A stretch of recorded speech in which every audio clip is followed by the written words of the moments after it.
Hello అండి, welcome to మా ఇంటి రుచి మన్పా కిచెన్. ఇవాళ మనము మిక్స్డ్ వెజిటేబుల్ ఫ్రై చేసుకుందామండి. ఇక్కడ నేను 1 కప్పు దాకా బీరకాయ, చిక్కుడుకాయ, క్యాబేజీ, బీన్స్, క్యారెట్ తీసుకున్నాను. క్యారెట్ మాత్రం ఒక్కటి తీసుకున్నాను.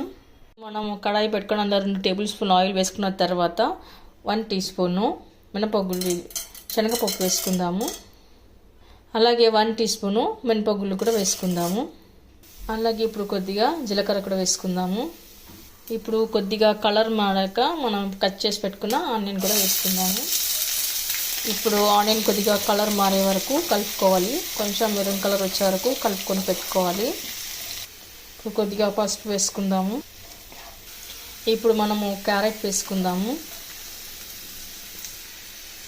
బీన్స్, చిక్కుడుకాయ,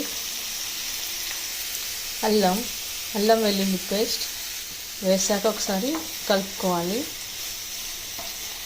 ఆ తర్వాత క్యాబేజీ. ఇప్పుడు మనం కూరగాయలో ఉన్న పచ్చివాసన పోయే వరకు కలుపుకొని పెట్టుకోవాలి. ఆ తర్వాత బీరకాయ కూడా వేసుకుందాము.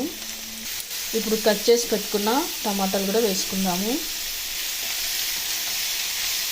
ఇప్పుడు కొద్దిగా సాల్ట్ వేసుకుందాము. ఆ తర్వాత అంతా కలుపుకొని పెట్టుకోవాలి. ఇప్పుడు మనము వెజిటేబుల్స్ అన్ని దగ్గర పడే వరకు కాసేపు నుంచి ఉడికించుకోవాలి. మరి మెత్తగా అయ్యే వరకు పెట్టకండి, హాఫ్ కుకింగ్ అయితే సరిపోతుంది. వెజిటేబుల్స్ అన్నీ కాస్త ఉడికాక మనం రెడ్ చిల్లీ పౌడర్, కారం వేసుకోవాలి. కొద్దిగా ధనియా పౌడర్, 1 టీ స్పూను జీరా పౌడర్ వేసుకోవాలి. ఇవన్నీ వేసాక బాగా కలుపుకొని పెట్టుకోవాలి. ఇప్పుడు మనము కొబ్బరి పొడి వేసుకుందాము. తురుము పెట్టుకున్న కొబ్బరి పొడి,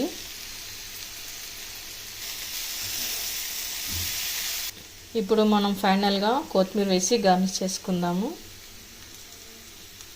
ఇప్పుడు మనం దీన్ని సర్వింగ్ బౌల్లోకి తీసుకుందాము. ఓకే అండి, చూసారుగా మిక్స్డ్ వెజిటేబుల్ ఫ్రై.